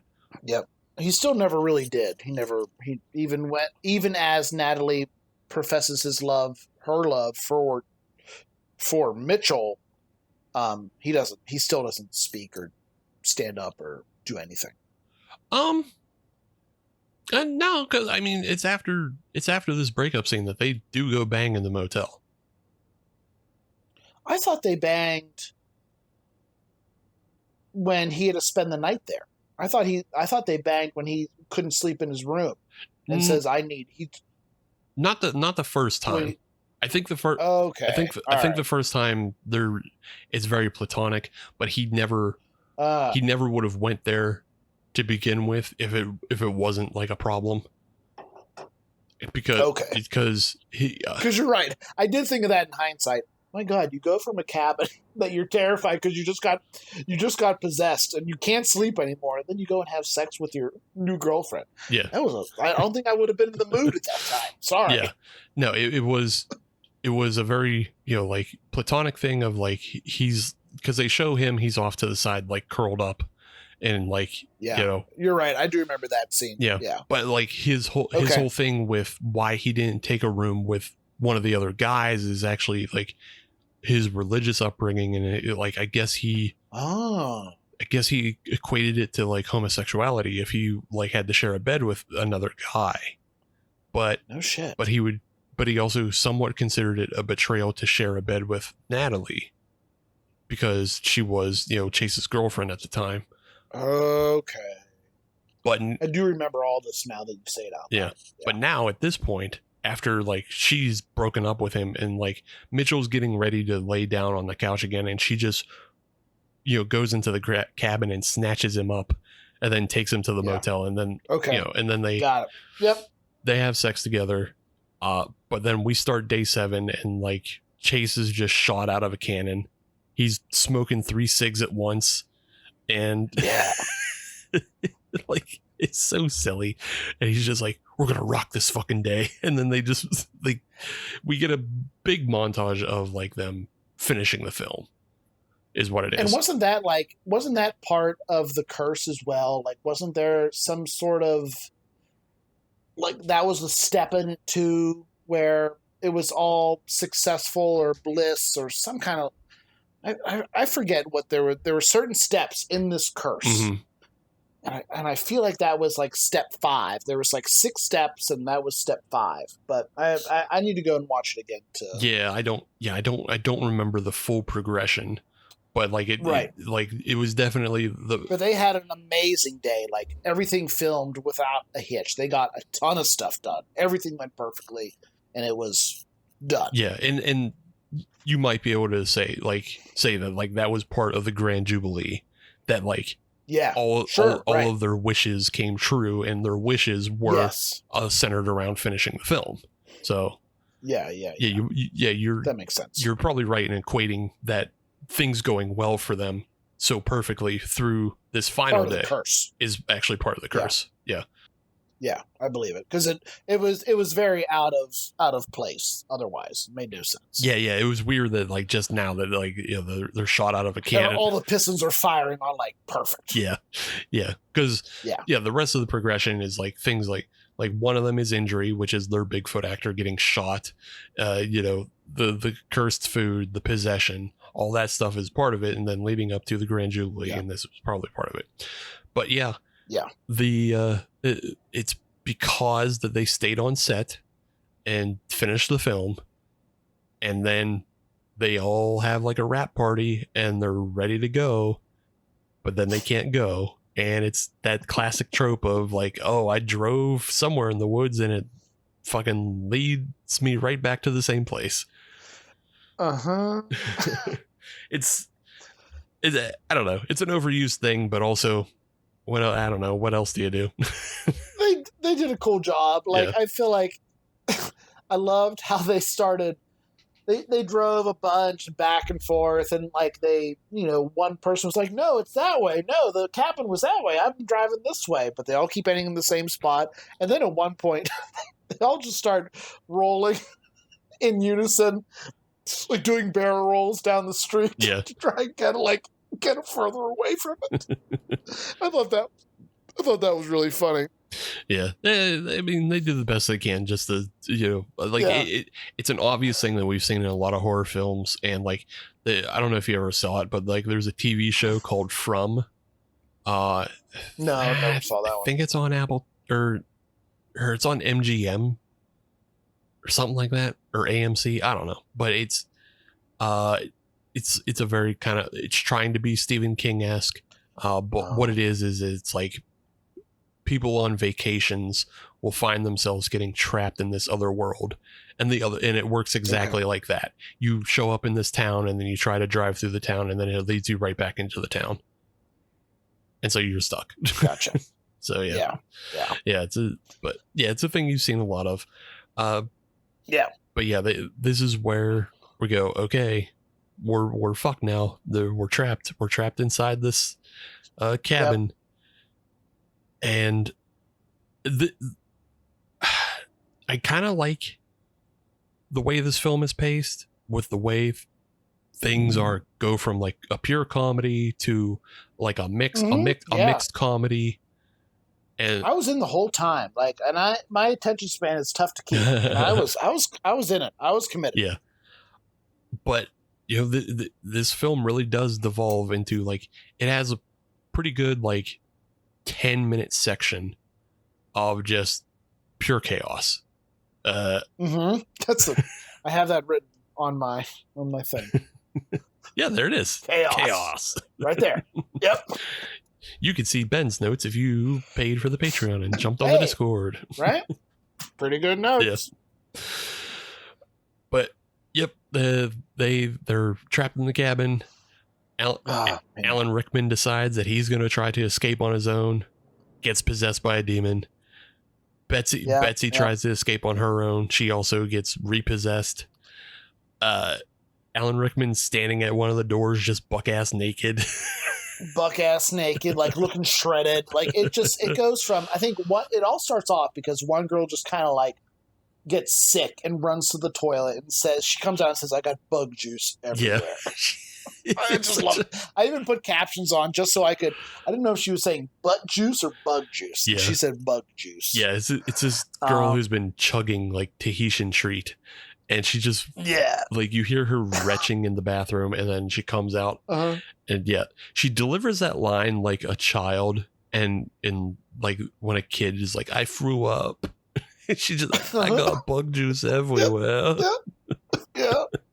I think there's another little hint of like a demonic voice in her vomit. Like as she throws up, you hear like the deeper octave of her vomit, and that's like that's suggestive of influence for sure. Yeah. Alan, and then Betsy comes back too, right? She's part of this chaos. Yeah. Betsy's part of the chaos, and then it's just, I forget what she does. She appears like on the second floor of the chalet. Yeah. And I think she pushes. Does she put the piece of furniture down on and crushes someone's head? Yeah, on Frank. Like she dumps a dresser on Frank's head and just completely smashes his head. That's right. Yep. I guess this is the only thing that like bugs me a little bit, is that there's a bunch of people in this cabin right now, and a lot of our main actors get dispatched very quickly and kind of unceremoniously. Oh yeah. Like one girl just exploded. Well, see, I'm okay with that. For no reason. I'm okay with her. I'm okay with you. Like that was Bug Juice Girl. Bug Juice Girl exploded. Yeah. And I'm okay. All right. Yeah, I vibe that. Yeah. Yep, I'm okay with her just exploding because I don't even know her fucking name. So go ahead and explode. Yeah, and that was also a great way to kick off the chaos. Cause like that's like the bell ringing on a fucking, ding, ding, ding. Yeah. Cause you had get your forks, everybody. You had the two demons on either end, of blocking the entrances and exits. And then Bug Juice Girl fucking explodes, and you go, "Oh shit, it's on now!" And then that's what everybody just starts screaming. Like it's just chaos. It's just screaming and running and carrying on. But we don't see. Oh wait, before, because I have to say this because it's in my notes. Okay. Right before chaos. Yeah. Before chaos happens, is it Elliot who sings? No, that that's he Pete. takes his guitar. That's Pete. Pete. Well, I don't know, the guy who did all the catering food. It's pretty much just his job was just he's a PA. He's a PA. So PA. He sang a great little song on his guitar. It was pretty good. It wasn't bad. It wasn't bad, but it was very. It was come on. It's fine. It's just a very like on the nose song because he's singing the song. He was so smitten with everybody there. It was great. Yeah. It's just it's the last time this movie's charming is what it is. Yes, right. And so all the charm that we felt at the beginning of the film, where we're like, oh, they're they're misled, but they're doing their best. This is the last time we feel that, because Pete sings this song called "Last Looks," which is what he's singing. Appropriate. He's singing about what he felt about on set. But it, like, "Last Looks" is also like a movie term. It's a production term. So like he wrote a song about that. I loved it. I thought it was a great song. I also thought, like, I don't know, at that point when he was singing that song, do you think they all believed they were going to die? No. I think they did. Maybe. You thought that was going to be okay? Maybe some of them. Like that's the thing, is like they are all trapped and they know they're trapped. So like, is it a song that they feel is just kind of the swan song, that they're taking their they're taking their final bow? I don't know. I don't know. It's fun to think about. It's like, is this it for us? Because like the term "last looks" is to make sure like everything is in place. Okay. So that's what, like, I didn't know the movie version of that. That's why I thought it was more about like, this is going to be it for us because of last looks. Like, this is the last time we're going to see each other. And that's why I'm doing this. Yeah. I mean, that's the double meaning of his song, is like, like, hey, everybody, I'm going to miss you guys. But like the term within production is about like, hey, does everybody's hair and makeup look like it's in place as it's supposed to be before we film this? Got it. And it can also just mean all production design. Like, is the vase in the right place or whatever? So, but got it. Sorry, didn't mean to detract from the end, the chaos ending of this. Well, no, it's a good kind of setup. Like, it is like what Pete's kind of talking about. Like, these are our last looks at each other or whatever, and maybe he means it in just the sense of like, oh, this is our last looks as far as production goes. I'm sure he, when he wrote the song, he was writing it just from the standpoint of, hey, everybody, I had a lot of fun at summer camp. Gonna miss, that's what it sounded like too. Gonna miss you all. But then it turns into like, we're probably all gonna die. So we're not coming out of this. But again, it's a fine song. It's just very on the nose and whatever. too cliche for Steve. Got it. I mean, it's just writing a song about just like production terms and just like, I don't know. Oh, come on! I would have loved it. I mean, that's the joke though. So it is. That is the joke. But everyone's dying. Everybody's dying. Back to chaos. Like, Frank gets dispatched pretty quickly. But like, I don't hate it because he does just get crushed by furniture. So I mean, it's a good scene. Like, it looks good too. Like his head is mush, and the rest of his torso is fine. Yeah, and it's like we're just doing a haunted house wrap up. There's a bunch of It happens very quick. Very little thought behind it, which I was fine with. I mean, by this point, it's a 2-hour movie, isn't it? It's pretty damn close. It's an hour and a half. It's only an hour and a half. But eventually, some of them go into the basement. There is more with Mitchell and Natalie. Like there's a little more. They talk to each other. There's some thought between them. Mitchell pushes Natalie into another room of the basement, closes her behind there as some kind of like ill-fated sacrifice. That meant nothing. Like he was going to go up the stairs and try and fend something off, but it's demons. You're also led to it's made very clear that there is no escape from this. Like people, you're going to die one way or the other. Yeah, in this house tonight, right now. Yeah. It's like pointless to fight, or like they don't even really try to fight though either. Like they do not. There's no battle like Evil Dead 2 or anything like that. They don't try to battle the possessed. And so I guess what really annoyed me was the fact that it just like Chase gets like basically killed off screen. Yeah, I was gonna say, how did he? I was gonna ask you how he died, and he's just dead. He's like, as they're running into the basement, Chase is laying at the foot of the stairs, and he passes off the camera to Mitchell, and then like you see like a little bit of a blood spray hit the wall, and then Chase is gone. And so it's like, like I don't know, like it doesn't feel like any kind of comeuppance or anything. I don't know. Yeah, he should have had some say. He should have had some words, some action. Just something like just something bigger. Just because we did spend a lot of time with that character.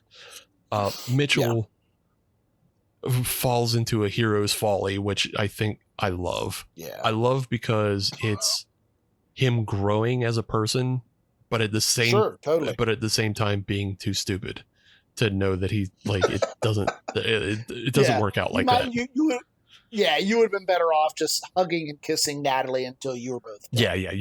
Yeah, exactly. He was better just staying in that room with Natalie, and then like because what did he lock her in a room with a possessed Sasquatch? Like I saw a glimpse of a Sasquatch in that basement that murdered some people. They don't it's a little small line that's in the audio earlier in the film. But it's like as everybody's packing up to leave, I think one of the costumers asks, "Where's the Sasquatch suit at?" And somebody says, "Oh, I saw it last in the basement." It's like a throwaway line that you can easily miss.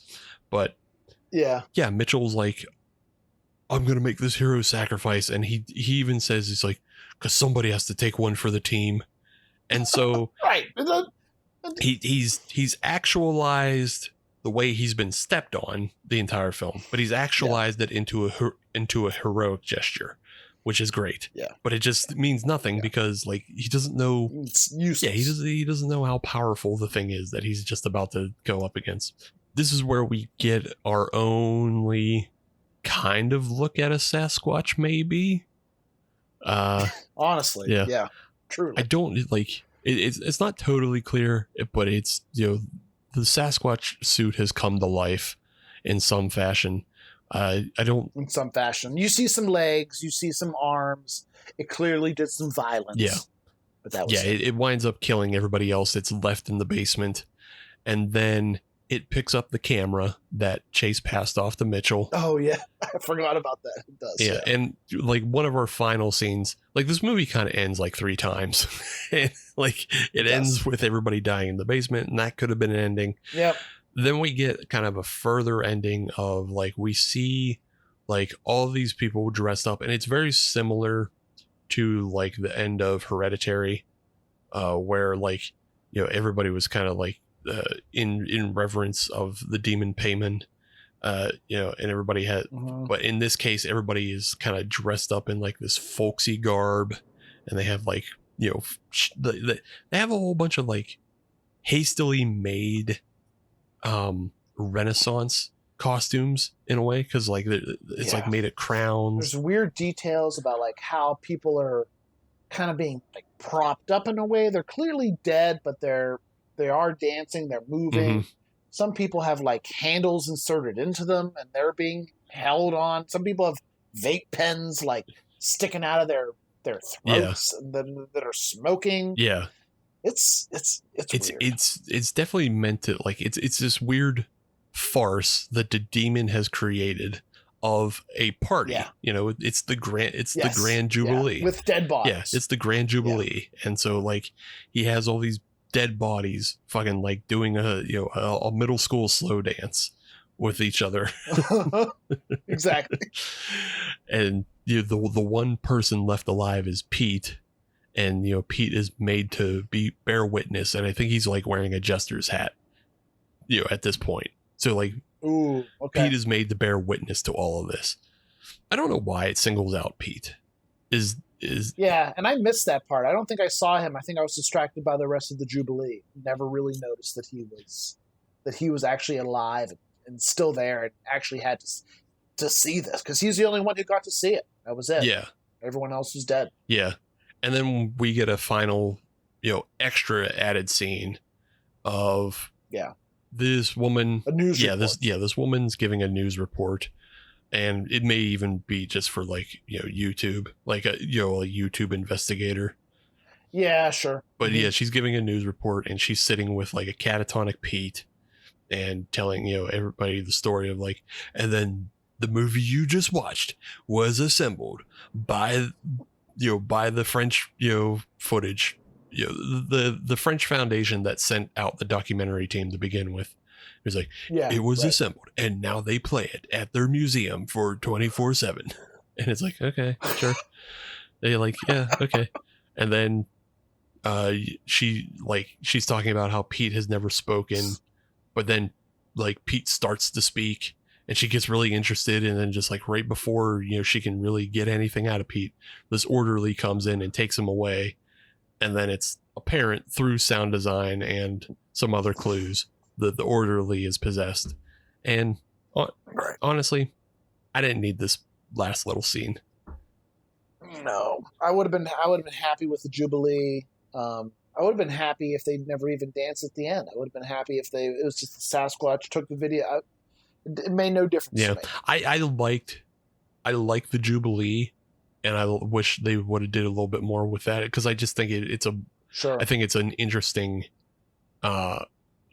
it's a more interesting way to end the film rather than just like splattering people, which is what it would have been if they ended on the basement. It just would have been splattering the people in the basement, and it's like, what if I think showing that the demon is so fucked up that it like reassembles these bodies to make them dance for him is fucking great. I think if there was more of that, like taking it out into the woods and taking it to like a ritual, like a different ritual round, like again going back to that film Feet of Death, like there was a lot of like there was like same there was thing. that interesting like kind of cave fire pit system that they had going, like something like that. And then like you're in the woods with this demon in a Sasquatch suit, and it's making people dance for him. Like that could have been a much that could have been a much more so cool. Powerful image than like the last ones we get. And given the Bigfoot people a Bigfoot that they were waiting for and hoping for the entire time. Yeah, right. Yeah. And it lends to this idea of like what a mystical Bigfoot is, because like there's obviously the different camps of Bigfoot believers. Some believe that he's mystical, and some believe that he's just flesh and blood or paranormal. Big question. Just a normal missing link in our mammalian tree.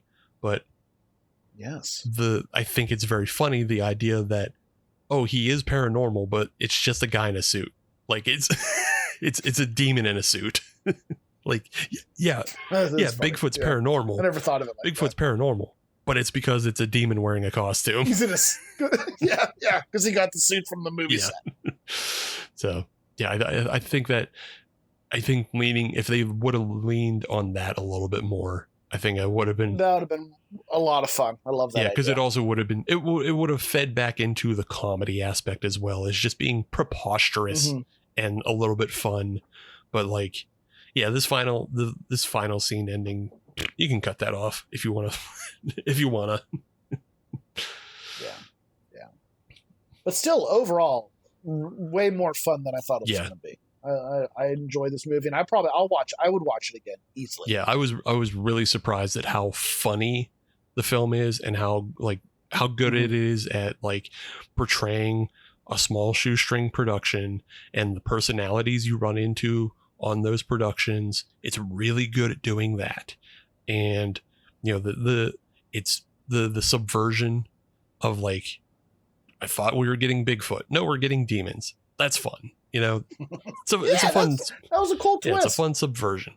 So like, it is. The film has a lot going for it, and like I said, I really, after watching this film, I really want to go check out his previous film at 2 with Malcolm McDowell. So Yep. All around fun. Really happy. Although my expertise wasn't really needed here. Yeah, sorry about that. Glad I got to experience it with you, nonetheless. You still got to watch a fun film. But yeah, there was no Bigfoot expertise to this. I think we all got bamboozled on that. So we'll have Ben back and have an actual proper Bigfoot film in the future instead of please give me something. Instead of this bamboozling. We got tricked. We got demons are fun too. Demons are fun. We got subverted. Yeah, we did.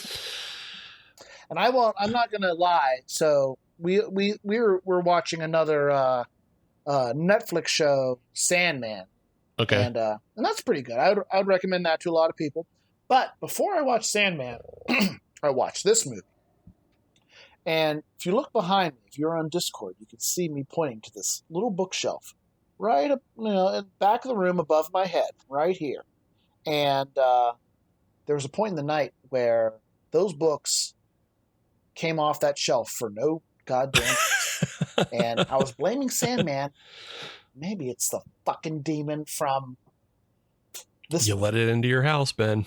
Look what you did. I let it in. Look what you did. Watch out. Figure it out. I got a good murder cellar in this basement, so I might have to just put some sand down and make a little pentagram, and I'm gonna seal it back in the old fashioned way. If your IPAs go rancid, could be the demon. Yeah. Could be the demon. It's probably the demon. Nope. Could be the demon, or it could just be shit IPAs. Yeah. Depends on who you got them from. Probably shitty IPAs. Depends on who you got them from. Yeah. If it's Coven IPAs, it's the demon. Yes. Ben, do you have anything you want to promote as far as like breweries you're working at, events at those breweries? Anything you want the audience to know about? Yeah, I'd say I'm still at Abjuration. Love those guys. Yeah. As far as beer stuff to promote, I don't know. There's some great beer fests coming up. Barrel and Flow is coming up in August. I know Steve has been there before, and if you're looking for a fun beer thing to do in Pittsburgh, that'd be my highest recommendation right now. Would be to buy your tickets to Barrel and Flow before they get more expensive. Yeah, Barrel and Flow, August 9th. I don't know that I'll make it out this year because again, like I said at the beginning of the episode, drinking that much doesn't do it for me anymore. And that'd be a big jump. Yeah, for that's a lot of money. That's a lot of beer in a little bit of time. It's a lot of money to spend to not drink a lot of beer. Is what it really is. Right. And it's like you got to be able to drink your money's worth. Do I really want to get that sick?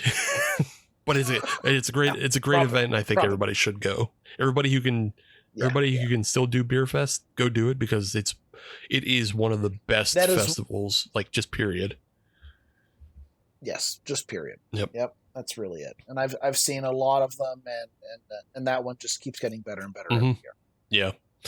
Yep. So cool. That's your recommendations and promotions. I don't have anything else for the episode. Do you? Any final thoughts that you want to share? I loved it. Thanks for including me. And way better than I ever imagined. I wish I had advocated on behalf of this movie better. Yeah, to your wife. I don't think it. I don't think it deserves like the Bigfoot movie title. It is kind of about. It is. Yeah, I think a lot of people might not watch it because of its cover art and the name of it. I think a lot of people are going to be misled and maybe miss out on something that they could have a lot of fun with if you're not into Bigfoot stuff. Yeah, I think it's a weird movie to market because you're trying to market a mockumentary about a Bigfoot film that doesn't actually get made because a demon involves itself. So like it's I think it's a hard movie to market, but that's what we're here for, to tell you to go watch it. Right. Go watch it. It is easily accessible, and I guarantee it is far worth the whatever money you're going to pay to stream it. Right, it's absolutely. It's only $7 to rent right now, and I easily see this show.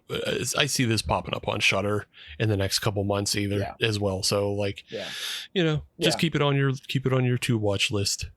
Yep. Probably one of the best movies. I had low expectations and was really pleasantly surprised by this one. Yep. Well, that's it for this movie. We'll be back next week. I'll thank Ben for jumping in and helping out again as Brian goes on vacation. Always my pleasure. Yeah. Sorry, I hope Brian's having. I'm sure he is. He's on vacation. He's probably fucking. Yeah, I mean, he went on vacation during the week of National Hot Dog Day, so I'm sure he's just fucking ripping dogs and drinking Miller High Life. So. Brother. Living his best life. Yeah. Love that. But that's it for this one. We'll see you next week with something else. I don't know what we're doing next week because Brian's on vacation, like I just said. So, in the meantime, for the Halloween is Forever crew, I'm Quentin Tarantini. I am Bigfoot Benjamin. I'll see you later. Bye-bye. Bye.